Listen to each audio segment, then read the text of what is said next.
everybody, and welcome to the Feminine Principle Podcast, Astrology for Authentic Living. My name is Mel with Energetic Principles. And I'm Shawna with Neo Feminine Astrology. And in this week's episode, we'll be discussing the astrology for the week of July 17th, and what we have titled, Break Free and Have Fun. So the purpose of this podcast is to give inspiration and guidance for this week with real-life examples of what to expect. The three major aspects that we'll talk about today are Venus square Neptune and trine Jupiter, which we're deeming dreams and blessings. We will also talk about the Sun and Mars square Uranus, which we're calling I Want to Break Free. And then lastly, we'll review the new moon in Leo, which is all about awakening your inner lion. Mm-hmm. And so we, as always, encourage you to remember that some of these transits will influence you more than others based on what's happening in your life right now and your personal birth chart. So notice what resonates with you most, take what you like, and always use your intuition and your logic to decide what's best for you. Yes, because you know you best. So let's kick off this week's episode with a quick rundown of the moon's path through the zodiac and some other minor aspects for you astro geeks out there. So this week, our lunar lady is going to continue her waning cycle as she makes her way to the new moon conjunction in Leo on Sunday the 23rd, where the cycle will begin again, and which we'll go into much depth in later in this episode. But we kick off the week on Monday with the moon in stable Taurus, where she will stay until moving into quick-witted Gemini on Wednesday, the 19th. Friday, she'll move into the emotional depths of Cancer before squeaking into Leo on Sunday, right before that immediate new moon. Also of note, we have on Tuesday the 18th, Venus in Gemini is going to trine with Jupiter, which we'll also talk about more in this episode. And then the next day, Mercury in Leo will be making a trine to Saturn in Sagittarius. We also have Mars moving from the emotional world of Cancer into the showiness of Leo on Thursday, July 20th, right before the Sun also enters the Lion's heart-based sign on Saturday, the 22nd. So we're all going to be moving into Leo season soon here, and this is the week that it all begins, basically, right, Shawna?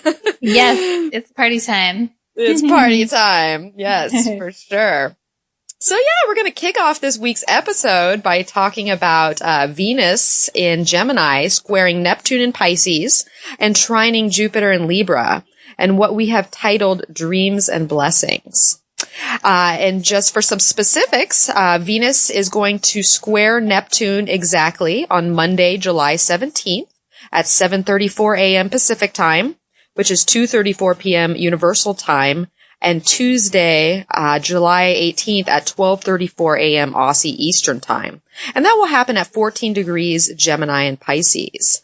And then the next stage, so this basically is transits happening in a few stages, and Venus will then trine Jupiter the next day on Tuesday, July 18th at 1:08 p.m. Pacific Time, 8:08 p.m. Universal Time, and Wednesday the 19th at 6:08 Aussie Eastern Time, which will happen at 15 degrees of Gemini and Libra. So Shawna, kick us in with the wonderful quote you have for this dual transit we're talking about. Mm-hmm. So this quote is by the Japanese artist and peace activist Yoko Ono. She says, "A dream you dream alone is only a dream. A dream you dream together is reality."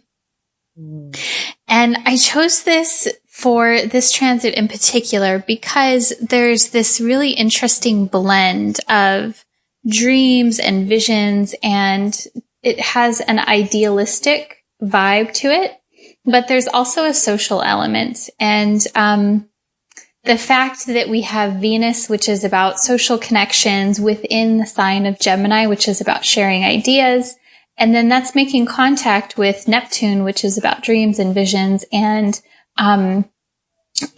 I love that the quote is by Yoko Ono because there's this Neptunian kind of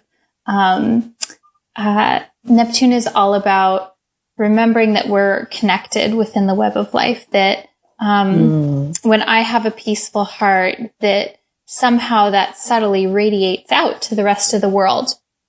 And then Jupiter expands all of this, and it allows us to dream big.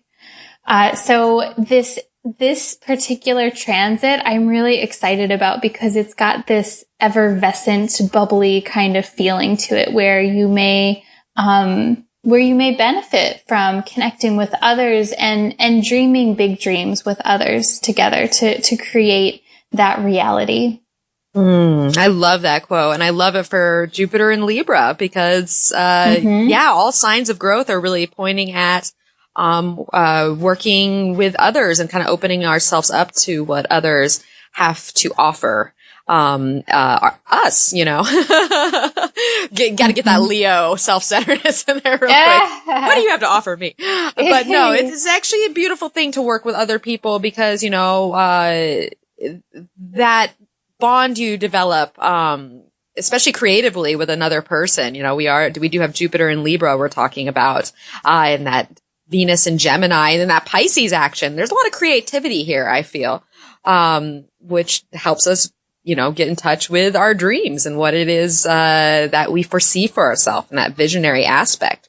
But I think it's very interesting because, you know, whenever you have a planet that is, making us, well, not always, but depending on the way it's set up. But when you have a planet that makes a square and then also makes a trine, usually what it's squaring and trining, can be in an inconjunct. So basically we have Pisces, and Neptune in Pisces and that Jupiter in Libra kind of in, their own like awkward kind of transit to where they're adjusting to like the growth and how, you know, our ideals around where we're going and how partnership might be and how we might have to adjust certain things in that area. But with Venus and Gemini, I mean, we're a little later here. We're ready to socialize. We're ready to get our ideas out there. We're ready to show our love to maybe more than one person. You know, we're kind of getting around right now, in a sense, but in a very fun and sociable way. So I find it interesting that we have, so let's talk about some of the logistics with these transits and who's going to be influencing, you know, the underbelly of all this. And we have that Taurus moon that's going to be happening during both aspects. And so I feel like we're going to be kind of grounding what our vision and our dream is to some extent. And there's a fine line between like stabilizing that. And there's also a fine line of being kind of stuck and staying in like a kind of comfortable zone with what we envision for ourselves. So I'm interested to kind of see how that plays out because we do have, all this coming up with, Mars and the Sun about to square Uranus and Aries, which we're going to go into a little further on this episode. So there's something about this transit that we're connecting, with these dreams that we have and these blessings in our life. But there's like this electric energy that's on the underbelly that are kind of shaking that up and like having us question that, and new insights might come at this time to what it is that we kind of really want.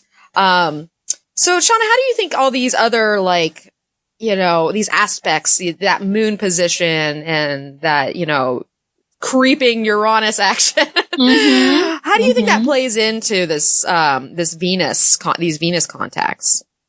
Well, I'll say I think that the moon being in Taurus when this Venus with Jupiter and Neptune aspect is exact, I think that's, I'm happy that is there because I think that the moon being in Taurus will help to ground these energies that are really curious and vivacious and bubbly and wanting to connect. With the moon in Taurus, the moon is the emotional tone of the day, so to speak. And so it does have a more practical, like, okay, what are we going to do with this? What is, you know, how can I bring this down to Earth? Taurus is an Earth sign and it's a fixed sign. It's about building things. But yeah, that the Sun and Mars squaring Uranus, which we'll talk about more in a moment. This also has this, like you said, Mel, it's like an electric vibe. And, so I think this whole week is going to have that almost electric kind of like buzzing kind of feel. And so as the moon is moving through, I'm wondering I'm wondering how we can ground everything down and to how we can keep our because with Uranus energy and all of this Gemini, Venus in Gemini, and the Neptune, it can be really easy to get lost in visions and have the energy come up to the head. And in the chakra system, that would be your third eye and your crown chakra and even the throat maybe. And when the energy moves up into the head, it's really exciting. And we can get these flashes of insight, which I think is definitely a possibility during this time. And so I think that when the moon is in Taurus, so like Monday and Tuesday, it's a good time to draw that energy down into the heart, into the belly, and to be as practical as possible. I think that's going to benefit us. But I'm excited. I think it's a nice break from the more intense and emotional transits that we had earlier in the month. Yes, that is absolutely true. And, having that moon in Taurus during these Venus transits, it's really helping because obviously Taurus is ruled by Venus. So there's that natural affinity. Yes. The moon is going to want to connect with its ruler to some extent.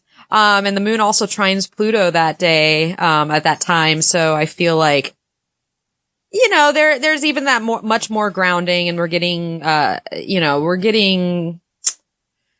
we're feeling stronger around all the changes that have happened. Cause let's be honest, things have changed recently. I don't know about you, Shawna, but like change is here in our life. And we're adjusting to it one day at a time, essentially. And this week has a lot of, that same element where we are getting in line with how everything is changing and moving, and these cycles are happening.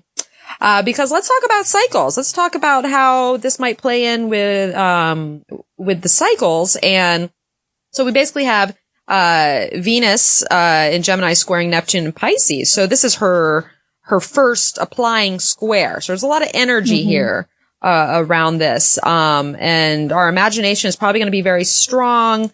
We're going to have, because that creative impulse is there, and Venus and Gemini, part of us might feel kind of like all over the place, to be honest. There might be a little bit of kind of scattered energy and, maybe uncertainty around certain things. And I don't want to say necessarily confusion, but nothing's really locked in place. We're entertaining a lot of things right now. And maybe the stuff that we've entertained before might not be holding its own water at this time. Cause, a square is a challenge. Like, it's not an easy flowing aspect. Something about that idealism in Pisces, or, that uncertainty or the confusion or the doubt, nebulousness, not being able to pin something down. And you can't pin Gemini down either. So I feel like there's just kind of that, it's more of a inspiration. It's more of a feeling. It's more of a sitting with it, because that, Pisces energy kind of needs to take its time sometimes. And so that's why it's funny with the whole Gemini, Venus being in Gemini, because Gemini doesn't necessarily need any time. Like, let's just carry on. We want to grow, and we want to go in perhaps a few directions with, that Jupiter and Libra and that air energy, kicking up in a sense. So yeah. And it's interesting to look too at when Venus first was conjunct Neptune at the beginning of the cycle. Cause that may inform the possibilities that we're looking at now. That conjunction happened between Venus and Neptune. It was exact on January 12th this year, 2017. And that was at 10 degrees of Pisces. So it might be interesting to look back to January and see, if there's something that started that brought what it is that we're considering now at this point in time. Yeah. And chances are, because it was in Pisces, there might have been some type of release around it, like, letting go, or some endings in certain areas, and new beginnings, and just, cause I know for me, January shook a lot of things up, cause think about January, and February, and that whole time period, we were kind of preparing for a lot of those retrograde work that we did for a lot of the spring. So I feel like a lot of things might have been kicked off during that period. So it'd be excellent to go back and really look at that. And then same with that cycle with Venus and Jupiter. So here we are with Venus in its waning cycle. It's rounding its cycle up with Jupiter in this trine. It's already gone through squares and challenges. It's already had, that opposition to it. So now that we have so much juice behind it now that we can kind of just flow with this aspect. And what's interesting is that, Venus had its conjunction, with Jupiter when Jupiter was still in Virgo. So this cycle is not necessarily totally set up in that Libra energy. It is now. We're pushing forward there. But, the first Jupiter cycle really started with us, getting around with more Virgo things and like discerning, where we want to grow in life and getting real about where we want to be and who we want to be with and what we see for ourselves and where we want to take risks and go forward and like figure out the details of our life and expand upon those principles. And that happened back when did that happen? That happened in August of last year, late August. And then we had our opposition on May 19th. So if any of these dates or time periods are playing out to you, you can kind of incorporate that with this Venus cycle and where you might be now, and see what's happening in your life based on where you've been.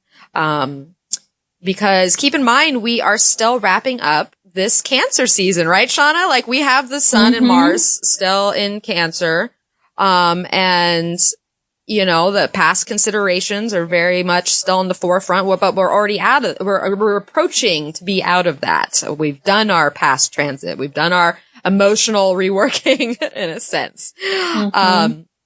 So there's still that element of how the past is very important, to where we are today. And we can learn from that. And I think that's where the tarot cards actually kind of come in very, perfect for this transit.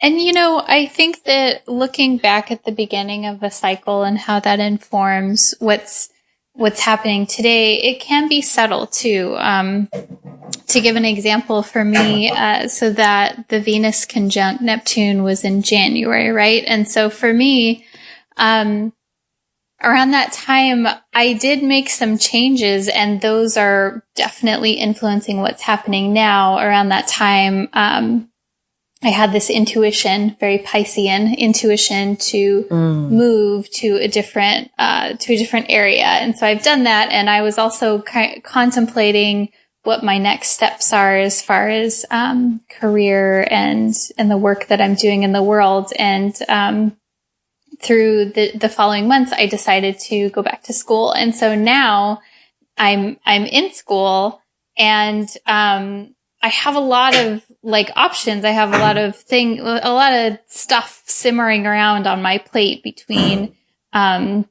school and work projects and collaboration things. And so that really, for me, speaks to not just Venus being in Gemini, but also Venus being in Gemini, my 10th house, which is the house of career. And so it's not always as cut and dry. It can be very subtle, where I can see a lot of what I was thinking about, what I was intuitively feeling in January definitely ties back to this time now. And so that being said, I'm really curious to hear what these tarot cards have to say about practical things for this point in time. Yeah. And it's true, Shawna, like you said, you had that kind of moment where, real quick before we go in the tarot cards, you had that moment to where you, like you said, that Piscean intuition where you can kind of feel that change and that thing bubbling up. And I definitely had a similar thing around that time myself, with especially at 10 degrees Pisces. That's my south node. So I was really dealing with some illusion and idealism around certain things in my life. And, musically, I had some problems in my band. I basically lost a member, and we had been going off this illusion that she was really part of it. But we knew the whole time, in that underbelly that she she wasn't. And, that whole transition and how my life was set up was basically kind of, dissolved, because that's a Neptunian thing to where, things kind of dissolve if when something comes to light in a Neptunian way, a lot of times it dissolves because it's like, wait, that was kind of a fantasy. Yeah. But it's brought me in a totally new direction. I still value that time, and there's still a lot of things that are valuable about that, but it also gave me intuition to go on another direction. So for all you listeners out there, we would love for you to maybe share something that happened for you during this time in mid-January. If anything sticks out to you that might have started this cycle, we'd love to hear how that plays into your life. But to go forward with the tarot cards in mind, what I drew for these Venus transits, rather than doing them separately, we kind of like paint this bigger picture since they're right, smack dab next to each other. And I got the Six of Cups as the focus and the Nine of Wands as the grounding card. And yeah, they're interesting cards, because it's not something you would think of right away, especially that Six of Cups. But that Six of Cups is there to really, like, a part of me feels like we might just need a break right now, in a sense. We might have been, kind of socializing and striving a lot. We've had, especially with the Sun conjunct Mars, essentially at this time, and we're just coming off of like that Capricorn full moon energy, and then that Aries last quarter. Like, this is cardinal push, push, push. And there's part of me that feels like right now we might need to, like, in tradition of the card, to stop and smell the roses for a second. Because we're still in Cancer season. And the past is very important to us, and we can learn from the past.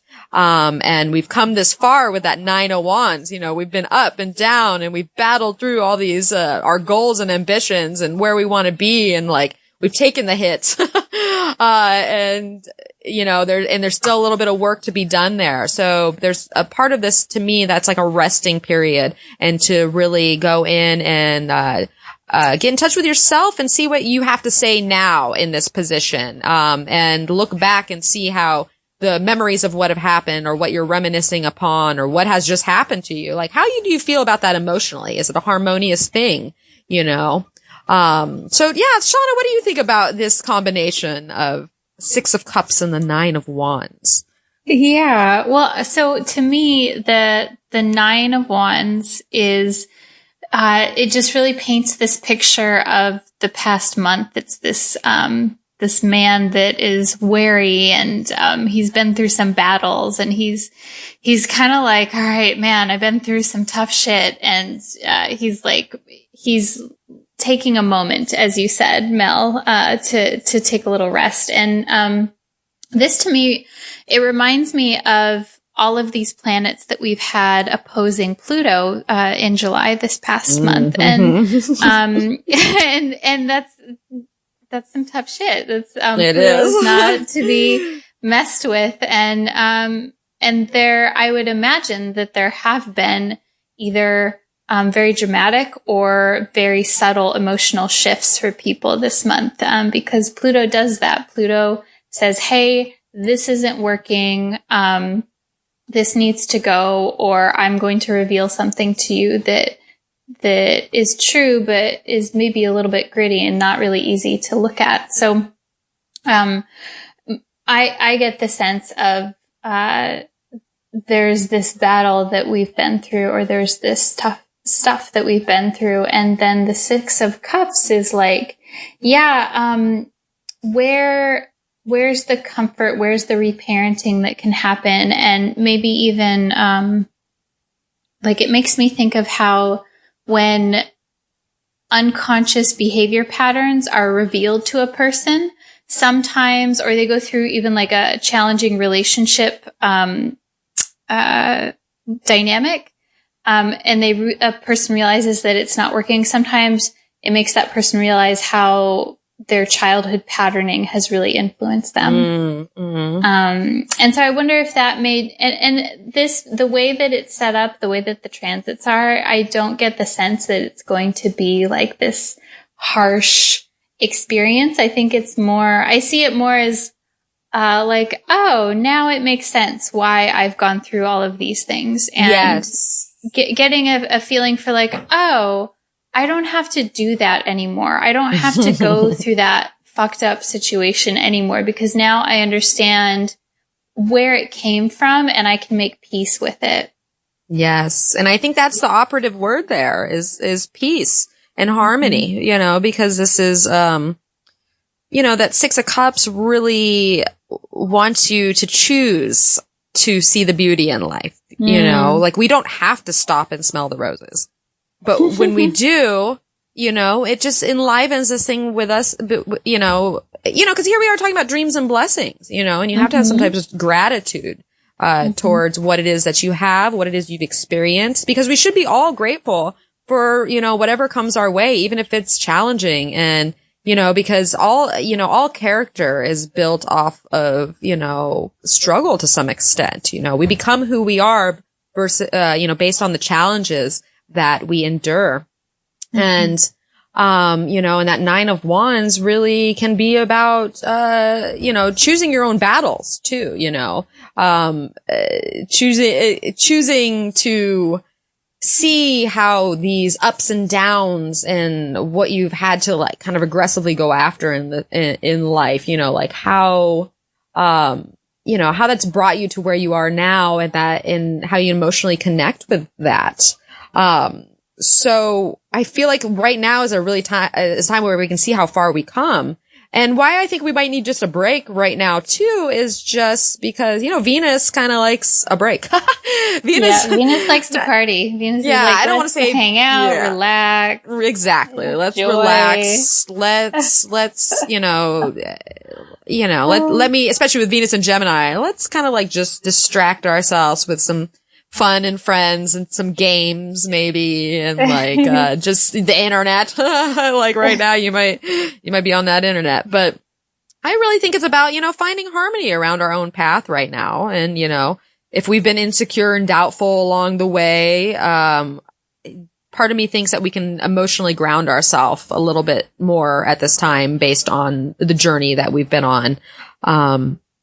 And you know, but the thing is with this card too, is we have to play on some of the like potentialities of, you know, shadow here. So I just want to point out that this card actually is, associated with naivety sometimes as well. You know, it has that childhood innocence, and it's related to our childhood, but within that kind of childlike, energy, there could be naivety. So, you know, here this man's battled a little bit, and we're talking about Neptune, and idealism, and because, you know, Neptune can get the rap of being naive, you know, just not looking at it clearly. So I would just, if you find yourself in that position, this is a great time to take stock on how maybe you haven't looked at the bigger picture, or you haven't really quite been fully honest, you know, because here we have that moon in Taurus trining Pluto and Capricorn. So Pluto, and like Shawna had just said earlier, all these Pluto transits, call to us to really be honest in certain areas. So I feel like if we were I had a little delusion, a little ideal, you know, wasn't quite looking at the full picture based on what we wanted to see, we might be able to see why we had our ups and downs and why it was a struggle to get to where we are. And then the same time, so there's just kind of that possible, you know, things to watch out for. There's possible naivety, and there's possible, of like staying kind of stuck in the past, and not challenging ourselves. Cause here we have the Nine of Wands that it's come so far, but it's almost like it still needs one more thing to go through in a sense. And we're just taking a rest right now. So let's make sure that is something we want for the future, and that we're not staying, in the past. So that's kind of how I would wrap that up. Yeah, I second that. And I think that speaks to the shadow of especially Venus squaring Neptune, which is, having the rose colored glasses and being like, everything's great. This is going to be amazing. And maybe leaning a little bit too much on what it is that you hope that things are. And so, I think that our next transit that we're going to talk about in just a second, the Sun and Mars, squaring Uranus, I think that helps us, break out of that a little bit. But yeah, I second also the, doing a little reality check to make sure that you're not, resting within childhood fantasy, essentially. Absolutely. And like, let's remember, we just talked about earlier with that Jupiter Venus conjunction back in last August happened at the end of Virgo. And, so reality check might just be the answer. So a brilliant suggestion, Shawna. Okay. So let's wrap this up with a few questions that, you might want to ask yourself for these Venus transits. I would ask myself, where may uncertainty be creeping up in my life? Can I still grow off faith? I would ask, what dreams are calling to me? Who do I want to share them with? I would ask, despite hardships, can I see the joy in my life? How has my past shaped who I am today? And lastly, I would ask, where in life am I truly blessed? How can I connect with that through gratitude? Love those. So, some food for thought. And that is kind of the, lighter of the transits. And now we move on to something that might just shake you up a bit. And that is the Sun and Mars in Cancer squaring Uranus in Aries. And what we have titled, I want to break free. I want to break free. Cause we're going to be feeling it with that, Uranian and Aries energy. So some exacts about that real quick. We have, it will kick off with Mars squaring Uranus first, and that will be Monday, July 17th at 6:35 p.m. Pacific time, which is Tuesday, 1:35 a.m. Universal time, and 11:35 a.m. Aussie Eastern time. And then the second wave of this transit will happen a few days later with the Sun squaring Uranus on Thursday, July 20th at 5:24 p.m. Pacific time, Wednesday, 12:24 a.m. Universal time, and 10:24 a.m. Aussie Eastern time. And this will all be happening at 28 degrees Cancer and Aries. All right. So Shawna, kick us in with your quote that you have for these Uranus transits. So this quote is by the Greek philosopher Socrates. He says, "The secret of change is to focus all of your energy, not on fighting the old, but on building the new." And I love this quote for this particular aspect because Uranus is essentially about building new structures. It's about taking the old structure and totally tearing it down, being like, all right, this is no good. I need to build something brand new. And the danger or the shadow with this kind of transit where we have the Sun, which is our life purpose, meeting with Uranus, is sometimes it can feel like what's happening now is not working. It's outdated. It needs to go. But we don't always have a new vision to go towards. And so I like this quote that he's like, okay, the secret is not to focus your energy on fighting the old. It's to focus on what is it that you're going towards. So this transit, there's a definite feeling of a need for reinvention, wanting to break free from something. And that could be something very mundane. It could be that you just need to change up your routine, change up your wardrobe, do something different with your hair. I don't know. Or it could be very dramatic. It could be that the job that you have right now is stifling, or that you feel complacent in a relationship even. And so this transit, it's not about running away from something. It's about creating something new for yourself. Yes. I love that. I love that quote because it's true. once again, we're talking with that, that Cancer versus Aries energy. And Cancer really lives in that kind of past, loves memories, that reminiscing, and it's not necessarily, even though it's a cardinal sign, it's not necessarily geared towards moving into the future.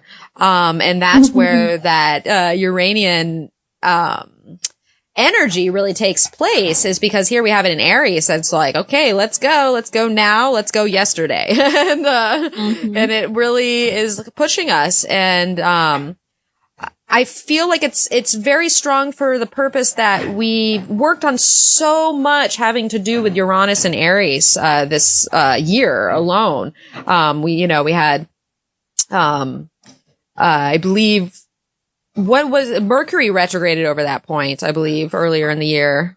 Yeah, we had Mercury retrograde over, and it's stationed direct within a degree or two of Uranus, if I remember right. And we also had earlier in the year Venus retrograde in Aries back into Pisces, and that also activated Uranus as well. Yeah, and so there's a lot of this that has to do with our own individuality and how we've been making ourselves over as new people. Because essentially a lot of us, I'm willing to say almost everyone, has been getting some type of makeover in some sense, in some area of their lives with that, with all that Uranian contact. And here it's back again, and it's back in an applying square. It's back in an energy oriented cardinal signs. Like this is a push. This is a push where it could be definitely action oriented, and chances are it could happen really quick, whatever happens. So whether it happens outside of you, because a lot of times, that applying square can kind of happen to you. You might feel like life is happening to you right now, in a sense. Yes. Yeah. So, and with that, I think it's always fascinating to see how things develop, whether it's self-motivated or whether it's an external experience. And Mel, I was reading one of Robert Hand's books, and it's, I think it's called Planets in Transit. And I love the way that he talks about transits, how, typically a person will typically always experience something like this, a transit, as an internal experience. But if it, for some reason, makes them uncomfortable, they'll project it subconsciously onto their environment, and that's when they get the external experience. So like someone that, let's say in this case, the transit of the Sun and Mars squaring Uranus, it's a call to freedom. It's a call to breaking free. It's a call to changing things. And so if a person is like, yeah, I want to change something up, and they do it, it's cool. It happens. But if someone is like, oh, I don't like change, I will avoid it at all costs. Fuck you, Uranus. I'm going to stay in my routine. Then that's when the external experience happens, is Robert Hand's, that's his theory. So that's where like you get where maybe someone, something changes with their job, or their partner gets pissed and wants more freedom. It's because that element is being projected in an unconscious way.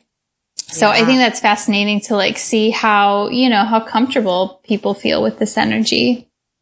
That's absolutely a wonderful point. And, how I kind of relate that, is actually where the moon's going to be for both of these transits. So basically we're going to have, Mars squaring Uranus first, and Mars is going to be squaring it when the moon's in Taurus.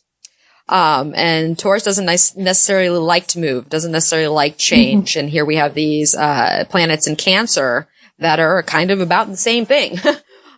So chances are right now, that there could be that, unconscious impulse that creates that, or it could be inside you, but you're scared of it because it requires a lot of change of you. You might even know it. It's conscious. It might not even happen to you, but, it happens inside, and then you can't really ignore it. That's the thing with Uranus. You can't really ignore it. Once it's there, it's like it's like kind of like a mosquito that buzzes around you and like might sting you a little bit here. And it's like, no, I'm going to make you uncomfortable until you like make these changes, or I'll make them for you, essentially. And so I find it interesting that then when the sun squares Uranus a few days later, we actually have the moon in Gemini. But the moon will also be opposing Saturn in Sagittarius, and Venus in Gemini will be creeping up to that position as well. So there is, once we have that kind of action oriented, maybe some type of anger comes up with the Mars transit, or some type of something happens to where we rise up and we take action, based on, those new things that are coming to us, those inspirations, but also something that challenges us from the outside, could have us kind of like actively like, and kind of stubborn in that with that Taurus moon. But then the sun rolls around a few days later and we're gaining awareness on what's just happened. We're kind of actually now tapping into the vitality of the change. Even though it might be uncomfortable. And luckily with that moon in Gemini, we might be able to kind of emotionally adjust to it a little bit more, because Gemini has that, like, it has more flexibility to it. It's a mutable sign. It's air. It's not like Taurus is going to dig its heels in the ground and not move from its position. And especially with Saturn there, I find that very interesting too. But so Shawna, what do you take away from kind of these moon positions and how that might affect, these two transits and how they work together? Yeah, I find it really interesting that the moon is in essence sandwiched between, the moon and Mars and Uranus, between being in Taurus and Gemini. And, I think that we can use that time when the moon is in Gemini to look at things a bit more analytically, a bit more critically, and looking at whatever decisions it is that we're making more as a problem and not, I think that it takes away some of the Cancerian subjectivity and getting lost in emotion. It can help to say, okay, especially because I feel in this case, there may be certain decisions that are coming up, certain decisions where it's, if you go, to option A, you go down a certain path, you go to option B, there's another path for you. And so, the moon being in Gemini can help, to, instead of it being like, oh my gosh, I have to make this decision and it becoming, this big dramatic thing. It's like, okay, option A leads to this, versus option B leads to this. And, I think during this time, it's good to keep in mind the end point for each option because, and I'm just realizing too that this really, fits well with the tarot cards that we have because whatever it is that you decide, you're committing to a totally different path. And,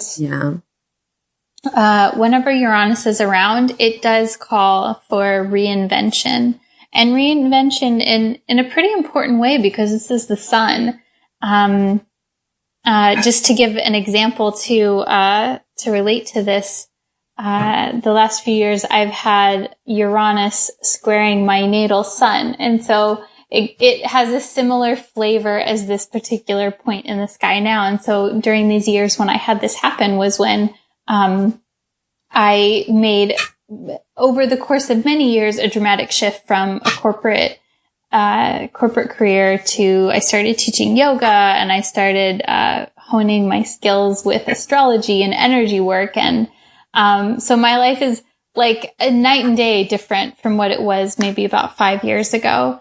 And, a lot of that is that Uranus was like, listen, you can't keep doing this. Like, this is not suited for you anymore. It served you for a long period of time, but there's something new that you need to try. And so I'm not saying that this dramatic of a change is going to be appropriate for everyone at this point in time. But there's this feeling of needing to try something totally different and to keep in mind the end point. Like, what is it that you're really moving towards when you make these changes? Yeah. And I love that you bring that up, Shawna, that, natal, square, cause I experienced the same thing. I had the Uranus squaring, my sun and my moon at the same time, which was fun. But, and it's true, like you start, you start to want to break. If you want to break free, you want to break out of the box. And you know, what's interesting is like, yeah, it leads you into a new direction, but kind of how the square can play out too. Just keep in mind, and how it actually played out for me natally as I went through these transits. At first, I wasn't able to make the change due to circumstance. And that's where the square could come in, is because, you know, we're ready for that change, but maybe things outside of ourselves, are not ready for that. You know, say you want a new job and you can't stand to be where you are anymore, and you want to break free from it. But the reality is you got to find another one first. You know, or you have to finish your training, or you have to, you know, like, so I found that for me personally, I was being pointed in new directions, but at the same time, I couldn't move as fast as I would like to based off of circumstance. And that is where that electric energy started to kind of play out in my life, to where I constantly felt like I have to get out of here, but I can't. So just know that that could come up right now too, to where you are making these decisions and you are deciding where you want to go, and these changes that you want to make. But at the same time, you might have to have a little bit of patience around it, which of course, cardinal energy and, you know, Uranus and Aries is like, no, today, like, just do it now. So that's kind of what I experienced there, but I also made a lot of changes in my life, and a lot of who I am changed because of those transits. And so there is that power, definitely to it. And what I love about these, particular Uranus transits are, especially with the sun squaring Uranus, is that the Mercury is going to be conjuncting the North Node at the same time in Leo. So our minds and, you know, how we envision and what we think of, what we think our hearts want and our future, directive, is really on path with our soul growth at this time. So wherever you're breaking free, you know, chances are that is for your own growth and based on your own heart. Because I love that it's at 28 degrees, Cancer in Aries, because in, Christopher Witecki's system, you know, he kind of paints, the picture of like our feelings are deciding and going after what our hearts want, in a sense. So that's where we could need to break free, and where it can be actually messy and a little bit hard, because when you need to break free of something, whether it's internally or a partnership or a job situation or whatever it is that you need to move on from, it can be a messy situation. You know, like, even if you know the relationship's not going to work out and you are called to start a new path and, you know, go down a different direction, it doesn't make it easy to tell someone that you got to go, you know, like that's the thing, is there's still this, that's why Uranus can be a little messy, and it's hard because of the detached nature of the planet. It can detach easily, and that's why it can break free, because it's like, oh, okay, that's not a consideration anymore. Let's go. And so that can make it really, the transition kind of messy and not really planned. And that's just the nature of it. And we have to kind of roll with the punches in a sense.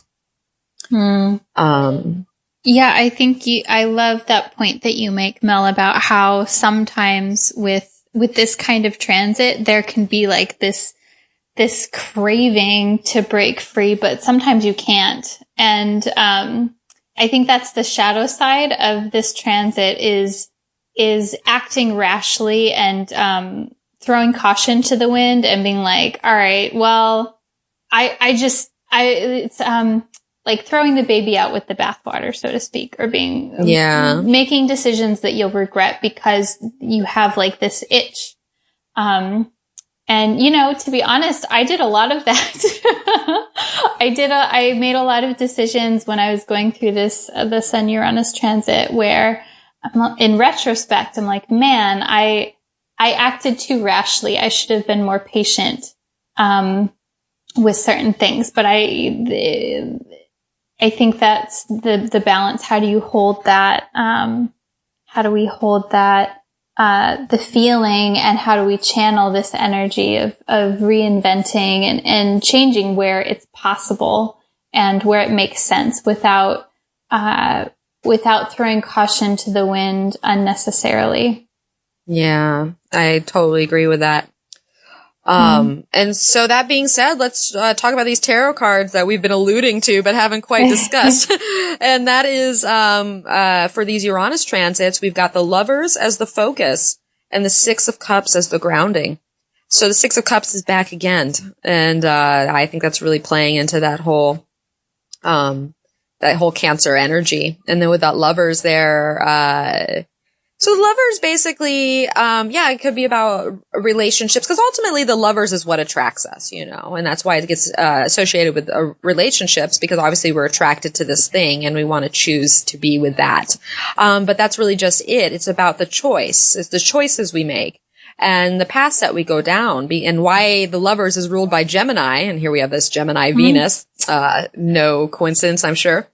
And we're posed with a question of which path, which decision do we make? And it might be grounded, our decision might be grounded in, where we find joy and harmony in life, and like what gives us that kind of peaceful emotional feeling. But it also could be about, choosing, cause here we have basically that Cancer and that Aries energy. Cancer likes to live in the past, and while that Uranus and Aries is all about the future, like now, just go. And so what grounds it is, kind of being in the past. And I feel like a lot of people might have two choices on their plate, whether you kind of take that jump into the future, or whether you stick with what you got and kind of, stay in that, kind of like emotional happy place, which can be all well and good, but keep in mind, like, that's not the Nine of Cups. It's the Six of Cups. So, the train doesn't stop here. So you might want to ask yourself, am I staying in these old comfort patterns, and am I deliberately choosing to kind of live in this old reality because it feels good, it's comfortable? Or do I step out on this fully new and exciting and unknown, adventure? So it's really about what we're attracted to and the choices that we make. So Shawna, how do you see these two cards, the Lovers and the Six of Cups?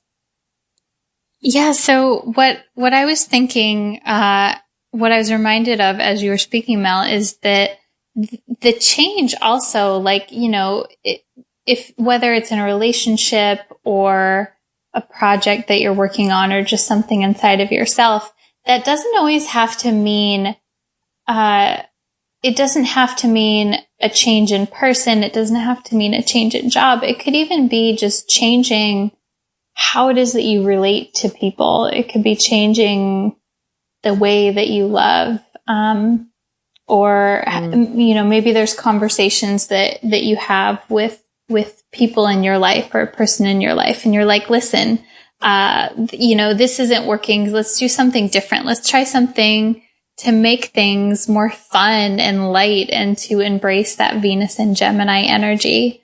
The Lovers card always reminds it, because it's like this higher octave of love. It's like, okay, how can we have our individuality and come together at the same time? And so, I'm wondering how that will work for everyone, this week. But I think it's like totally perfect card for Venus and Gemini. Really beautiful, really sweet. Yeah. Everything is really pointing towards decisions and choices, and quite possibly between two or more things. And so, and part of these cards might be for any of you lovers out there, pun intended, I suppose, could be entertaining the idea of going back to, a love that you once had, or that could be playing in, or you're like thinking about the relationship, and, there can be some reconciliation there, but it's your choice to whether or not you want to go down that path that you've been and maybe reinvent that with that new Uranus energy, or you choose that completely different path, or completely different path, and let the past, kind of be, let bygones be bygones in a sense, and let those memories live as they were, instead of choosing to relive them in a sense, or go down that same area, because I think a lot of this ties into that Jupiter and Libra squaring Pluto in Capricorn, which is luring, around the corner, which we'll probably be talking about very soon. But there's an underbelly of all this happening. So, what's ultimately what is familiar and brings us comfort could make it hard to choose. And with Uranus not liking familiarity per se, that can be where the decision might be a little hard, but we feel it inside and it's energized and we can't ignore it. So that being said, we got a few questions to walk away and ask yourself. I would ask myself, what decisions need my attention? How can I shake up my life before it shakes me? I would ask, what attracts me? How do I envision my future? Am I comfortable with what I see? Am I too comfortable? And lastly, I would ask, where in my life do I need to break free? And so, yes. I love how do I shake up my life before it shakes up me? Yeah, it is true, because that's the nature of Uranus and what Shawna was saying earlier with the whole unconscious aspect and how that comes into play. So just know you're going to be shook, but who's shaking? Shake it up. And just like those Venus transits, we'd love to hear how Uranus is working out for you. So feel free to comment or send us any stories based on what it is that you're experiencing. So that being said, let's move into our last topic of discussion here, and what is really bringing just newness into our lives, pardon the pun, I suppose, and that's the new moon in Leo, which is going to be happening, exactly on Sunday, July 23rd at 2:46 a.m. Pacific time, which is 9:46 a.m. Universal time and 7:46 p.m. Aussie Eastern time. And we have titled this transit, Awaken Your Inner Lion. And so that lion's going to be roaring up at 0 degrees Leo. So it's sneaking in there. We're basically moving, the sun's moving to Leo, and we're having the immediate, new moon. So Shawna, kick us in with your quote for this new moon in Leo. So this quote is short and sweet. It's the Turkish proverb, "A lion sleeps in the heart of every brave person." And so I chose this quote because, of course, it's the Leo new moon. So Leo is the sign of the lion. So that makes sense, right? Yeah. But love our lions. Yes. But I chose this quote that spoke about bravery because this new moon is also closely conjunct Mars in Leo. It's conjunct by just about a degree, so it's very close. And Mars is all about bravery. It's your essence of being a warrior, of being assertive, for standing up for yourself, and in a quite passionate way. With this being in the sign of Leo, and so this new moon is extra special because it's the only lunar cycle that will repeat within the same sign. So, most of the time when there's a new moon in one sign, the next month, the next new moon moves on to the following sign. But this year we have 2 new moons in Leo. So this is the very first new moon in Leo. And then we'll have a new moon in Leo next month in August with our solar eclipse. So this new moon is interesting because it does ask for a certain sense of bravery because it's the first in the sequence. It's the first in the pair, and it's at the very beginning of the sign Leo. It's at 0 degrees, which is the very, very beginning. So, there is this feeling with this new moon of exploring bravery and getting in touch with that part of yourself, getting in touch with that brave point inside of your heart. Yeah, because Leo's the roaring lion that can go out there and, even if he doesn't have the courage, he can fake it till he makes it, and you wouldn't know the difference. Because they just have that charm and that, that personality about them. I find it very fascinating that we get 2 Leo new moons. Of course, one is super juiced with that eclipse action, which we'll be talking about later on in the month. But yeah, that new moon, I find it very interesting too, because I believe last year we had our blue moon. We had 2 full moons in Leo, I want to say, last year, which is kind of funny. And now we're getting kind of the switch, with that double new moon action. So what does that mean? Why would we get 2 new moons in Leo?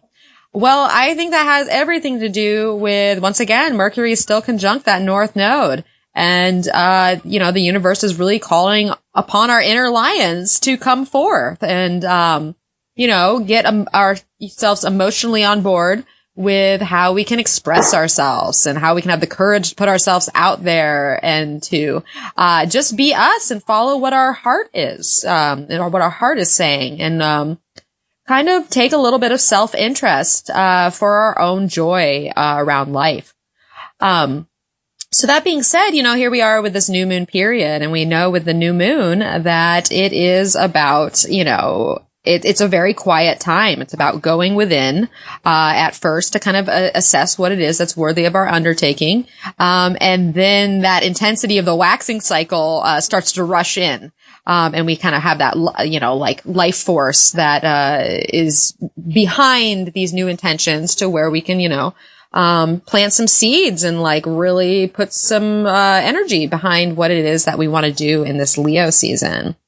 So like Shawna was saying before, with this close conjunction to Mars, Mars and the sun are basically just hanging out in a party, this week, essentially. And so there's a lot of energy around this week, to do, we feel the need to do. And especially now since, the Mars has now moved into Leo. We're out of that watery Cancer, like, should I do it? I know I maybe should, but I kind of scared to me a little, or doesn't have that kind of, where Leo, now that Mars, which already, resonates so well with fire, really does have its fire, in its belly, and it can go after, what is it that I desire? What do I want?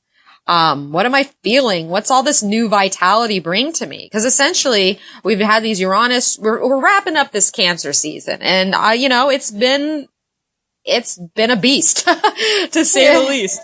That rhymed. But so this is our first, and I love that it's at 0 degrees. And I love at 0 degrees because it's like, yeah, the energy's transitioning, but I love, once again, to refer back to Christopher Witecki and his step system. 0 degrees is all about boundaries and like putting things into form and like kind of taking the time to say, hey, this isn't going to work for me anymore. Like, this is what I, will stand for and what I won't. And so I feel like this new moon in Leo is really talking about us putting boundaries around what our heart wants and how we can dismiss what isn't going to further that vision, and really grab onto what it is that will.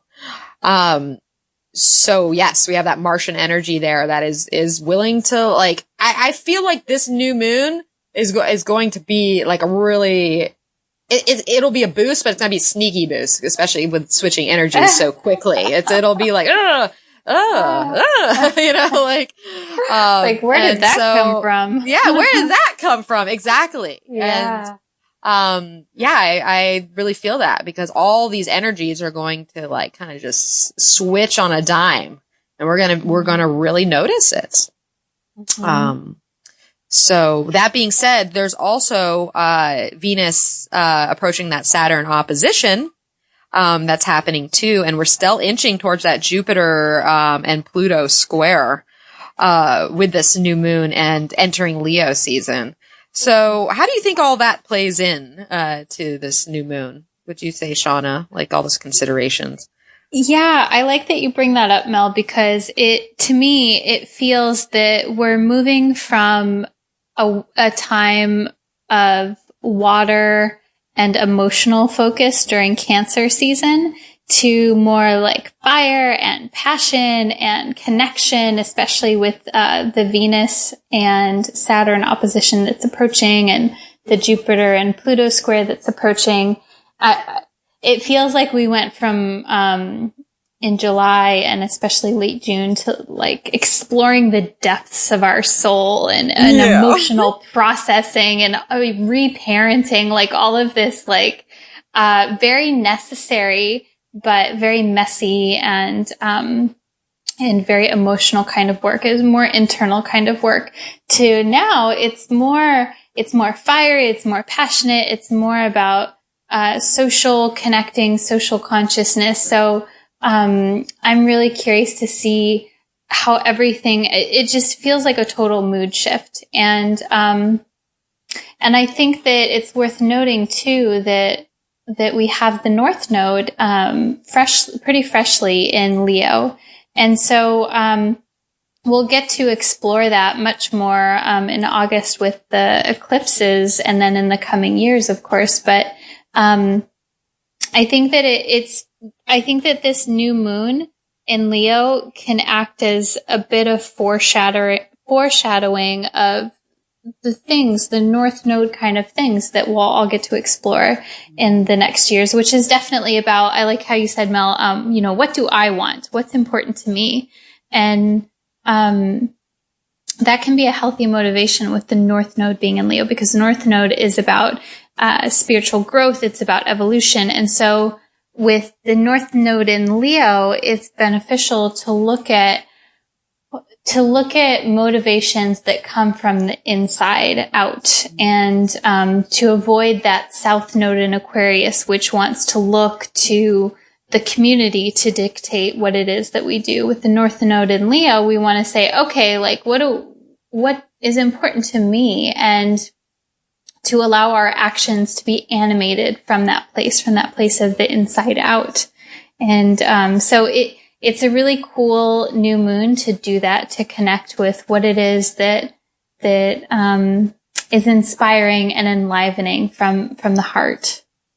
Yes, I love that. And it makes so much sense, because think about it. We just spent all this time working on our emotions, and what our emotions want, and Pluto redoing all the considerations that we had, and like ending certain things in our life, and like introducing us to these new emotional considerations. And really, we have to get on board emotionally before we can finally, have what it takes to go after what our heart wants, because a lot of times, because keep in mind, like, emotions are also centered around fear. Fear is one of the emotions that we feel in life. And a lot of times fear, false evidence appearing real, can be what stops us from, going after what our heart wants. So here we've had this full emotional makeover during Cancer season. That's probably been a little rough for some people, especially Leos. If you're a Leo out there, chances are this is going to be like the freshest breath of air you've ever taken in. You're going to be like, oh, thank God, it's done. So just know that all this work that we've been doing on our emotions, which is kind of like wrapped up in the Uranus transits that we just talked about, is now getting this full new lease on life, to where we can really go after our heart's desire, as Shawna was just saying, because it's tied with that North Node. And I love how you brought in the fact that this is really kind of what kicks off this eclipse season, and really getting in touch with this Leo Aquarius polarity, and how it fits in our life, and how it's kind of dictating not only our own growth, but the collective as well. And I think that is very exciting, especially with Leo, So so here with North Node once again. And I love, in a previous episodes, you'd brought up, around the North Node, how there's that hunger there for something. And with Mercury there, like, our mind is on board, and the North Node's guiding the way. So we're really hungry to express ourselves right now. Like, Leo is like, look at me over here. Hey, over here. I have something to say. I have something to share with you. And why Leos make such great teachers, because they make the information lively and exciting, and can connect with people based on their own way of expressing themselves through that, what it is that they're passionate about. And so that's where this is kind of playing in, is, where are our passions guiding us? Like where's the heart lighting up? How can I engage with that? How can I feel, cause we're starting the cycle. So part of this is like starting the cycle around like, how can I express myself? And not all of us are good at that. Sure. A Leo, natural born Leo, get them on the stage. Not a problem. But when you bring in, that, kind of Pisces energy or, maybe Libra, who's not always good at, putting their own needs and their own expression out there. So it just depends on how self-expression feels to you. Cause, sometimes it's easier to kind of be that, wallflower on the side than to step in and be like, and to roar and say, I'm here and this is what I have to share with you all and what I'm passionate about. So I think that this cycle is really set up around how we can step into our self-expression more, feel more comfortable around it, and really just embrace all that this Leo season has to offer. Yeah, I love that you say that, Mel, because I think that there's two different pieces of this, and there's the lunar cycle with the new moon, which is for the next month. We'll get to explore these Leo themes and how we all get to embody the qualities of Leo in our own way. And then we also get to do that for the next about year and a half or so while the North Node moves through Leo. And it is going to look totally different for every single person, depending on what someone's life is like, or depending on their natural makeup, what their signs are and all of those things. And I think that the common uniting factor that's especially important for our culture, for our society, because we are very technology based, which is related to Aquarius, is that, I think that with the South Node being in Aquarius, it may manifest as a focus, a fixation sometimes on technology and getting that right. And when the North Node is asking us to have fun and to be creative and to be expressive, and that can be enlivening. A really good practical example is I just actually ironically did a reading for a woman earlier this week that has this natally. She has the North Node in Leo, South Node in Aquarius, and we were talking about her going in a different direction with her business. And she was focused on, or she had started with like the website and marketing and buy-in offers and everything like that, which is very South Node Aquarius. And then she just kind of like casually mentioned that she was interested in doing this, something very creative, which was like, she was in performance arts and that kind of thing. She had an interest in that.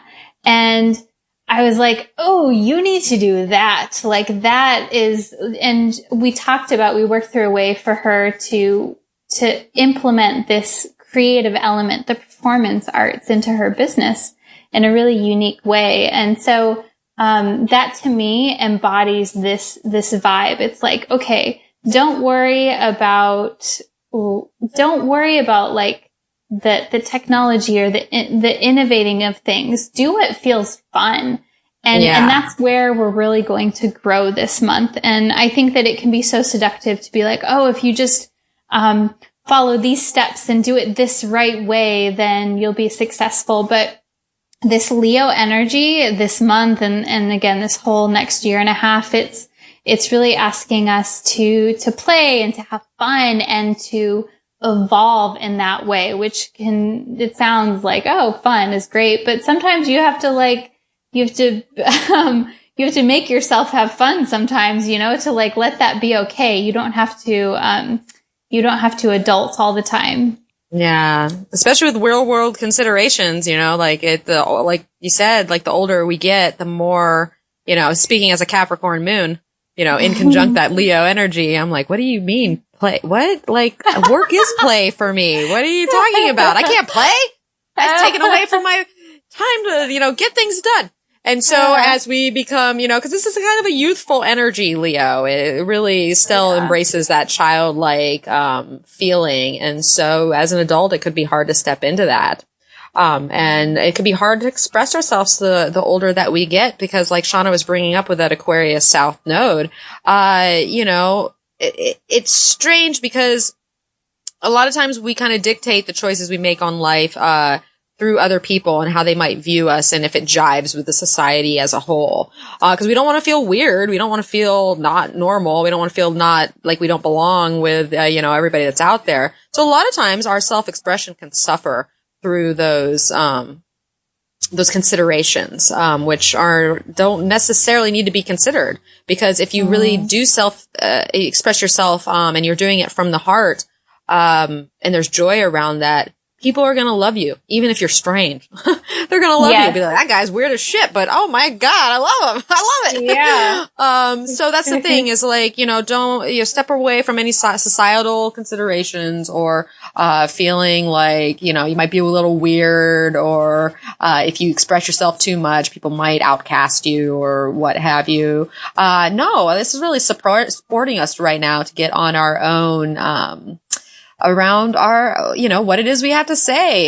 We're all valuable creative forces in this world. And with all this energy moving through Leo, that fire and creative spirit is just going to be energized. And it's like spirit itself with the North Node there is really just trying to lead us to our own joy.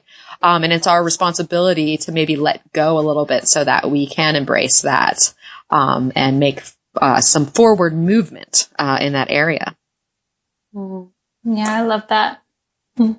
Yeah. And Mel, I love the tarot cards for especially what you were just saying too, because one of the cards that we got was the Judgment card, and that's totally about being like, I don't care, I'm just going to do what I want to do and have fun, and then to be loved for that. It's quite perfect. Yeah. It's true. And so it's right. We got the Judgment card as our focus. And then we got the Ace of Wands, how perfect, as our grounding, And so here we are in this rebirth opportunity. We've come to terms, we've come to terms with our own, like, where we are, and how we can resurrect ourselves into this new existence that now is, before us in a sense. Like we've worked through all the past issues. That's why I love it coming out of this, Judgment card coming out of this Cancer season, is we have seen everything that we've gone through, and we've seen those emotional ups and downs, and we can take it for what it is. We can just kind of like acknowledge that we've learned from that and that we're that much closer to knowing what it is that we truly want. And we can reawaken our own drive to move on to, greener pastures in a sense. So we can really just make peace, with the past and move forward right now, because we have this new sense of vitality, that Ace of Wands there. Like it is, what we desire is really coming into the forefront of things, and we're just getting more and more realizations around what it is that we want, and we have to honor those, and move forward with the reckoning that we're happening with ourselves. But it's a very beautiful thing, and I think that it's incredibly positive, and that's why this transit has so much vitality to it, because we are ready to move on. We do see more purpose in a certain direction, and our hearts are on board, and we've seen where we've been. And we're okay with that. Shawna, how do you look at this Judgment Ace of Wands kind of combo for the new moon? Yeah, well, I think I love the Ace of Wands for the new moon. I mean, I don't know that there's another more appropriate card for this particular new moon, because the Wands is a fiery kind of energy. It's about action. It's about passion, and the image of the Ace of Wands in the Rider-Waite is actually like this hand that's just coming out of nowhere and like presenting a wand. And so that reminds me of this Leo energy where it's like, hey, like, let's go get something. Let's either present something or let's do something. And, and with the Judgment card, it just reminds me of, this element of releasing that expectation of saying, you know, I'm enough exactly as I am. And I think this new moon being in the early sign of Leo, there is, or there could be more of a focus on, feeling insecure or, taking emotional risks. With Leo, one of the sides of Leo is feeling like, oh, like, do people appreciate me? Do people want what I have? Am I enough? Like, is my creative self-expression worthy of praise? And so, I wonder if those kinds of things may come up. And I get this feeling from those cards as well. I love that what you just said, you know, is it worthy of the praise? And that's really speaking to that Venus-Saturn opposition that's happening during this north node, or during this new moon. I really see that for that. So that's perfect observation. And that's the thing with judgment is that, you know, we're faced with what we cannot ignore. And what we can't ignore now is our passion and desire and our need to create and our goals and our ambitions, you know, what it is that we are really fired up about. We can no longer ignore that. And, we're ready to do what it takes to get us to, a new place, that is more centered around our heart, and to where we can get that praise, and recognition around how we're trying to express ourselves, you know? So yeah, I think that's a brilliant observation as far as that Venus-Saturn opposition, how that kind of plays in. So yeah. So I'm very excited about this new moon. and Leo, I'm ready for a little lighter, you know? Girl, me too. Oh my gosh. And, you know, I'm excited. Like, I'm just realizing too, with how quickly the Venus opposite Saturn will come in the following week. It is a cool, like, that's really an energy of building. And so, this new moon could be an excellent time to start to initiate a creative project, either short term or long term, because, like, there's a lot of staying power with this, like especially creating something that's a long-term project that could be, you know, if that's something that is available to you or that you're interested in, to our listeners, that might be a great thing to start to initiate with this new moon. Yeah, because keep in mind, Jupiter's in Libra. Libra likes some art, and Libra likes to, you know, especially if you're working in partnerships. You know, Leo is kind of the lover too, so we could just talk about partnerships within, you know, partnerships and pairing up with people for creative endeavors, whether it's like art related or maybe some of you out there trying to make some babies. Who knows? You know, like there's some energy around there. So yeah, I really think it's about kind of, you know, expressing yourself and really facing your, fears around that, and allowing yourself to have the courage to take action around what it is that you really want. So some questions to take away, for this new moon in Leo at 0 degrees, our first new moon in Leo. I would ask, you know, where do I feel the need to express myself? Do I have the courage to do so? I would ask, what brings me joy? Am I partaking enough in that?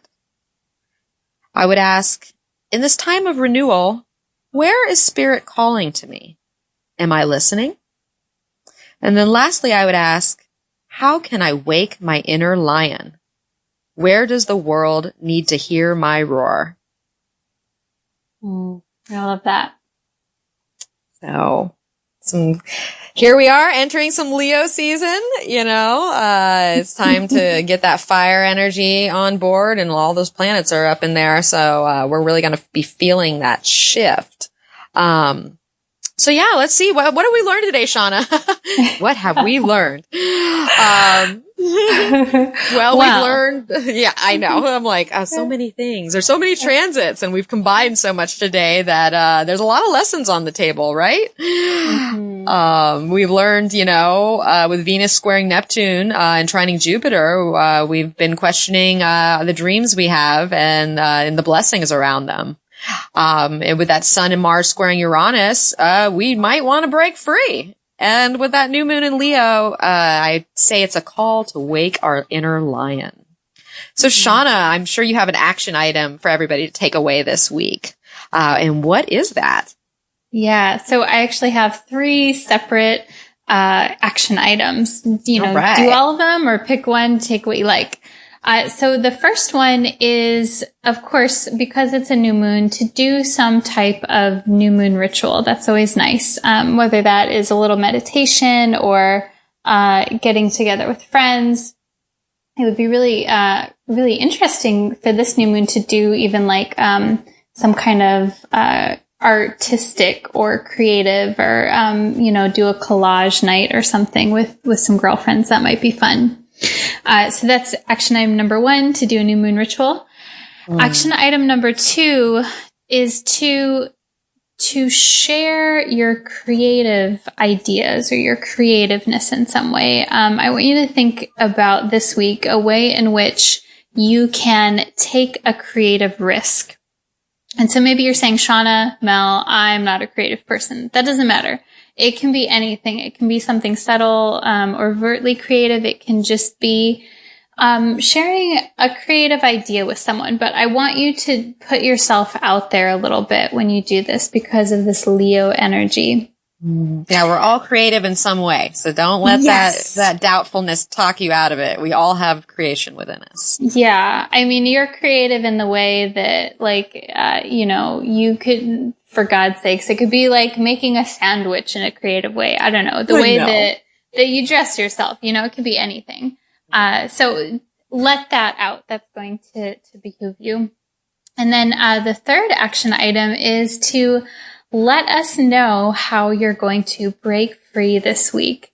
Whether you're listening to this on iTunes or YouTube or Podbean or, we'll give you links to our websites as well. Reach out. Let us know, how you're gonna break free, what that's going to look like for you this week. Love those. Those are excellent suggestions. Yeah. Because, we got to engage with the energy, right? That's how we really start to understand it, is when we do these kind of practical considerations and, dive in and really get a feeling for the energy that's surrounding us. So that being said, just so that you can find us later with this crazy week that's happening. Shawna and I both do readings, so we're available to connect with you if you want to dive in deeper to your chart or the transits that are happening. We are available for that. So where can you find us? Well, you can find me at energeticprinciples.com.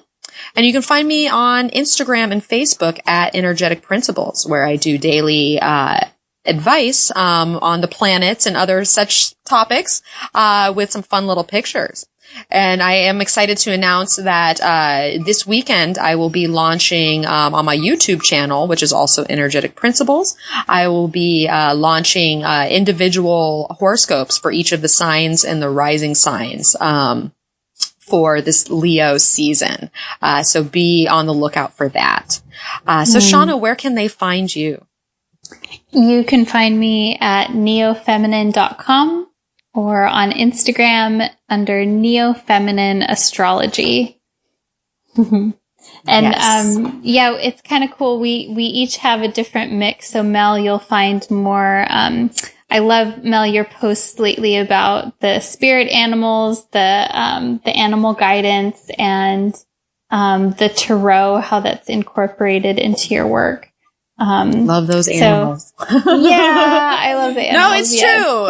And that's why Shawna and I work so well together, because she focuses on the beauty of how words really connect with us, and how quotes can really make us think and put us on new paths of awareness. And so the combination of us together, and us doing this podcast and just working together as a team, we really help fill in the gaps for each other. And I think it's just wonderful.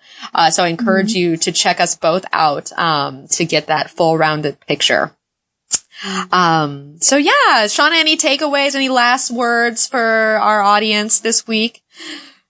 I just am sending so much love, and I'm excited for the week. So, have some fun this week. I think it's going to feel a lot lighter And yeah, wishing everyone lots of fun and lots of love. Yes, especially for moving into this Leo season. So I ditto all that and wish everybody a happy, happy week and invite the change that we're going to be feeling. So I think it's going to be a wonderful thing, and get ready for your hearts to light up. So thank you so much for tuning in. Until next time, may the stars be with you.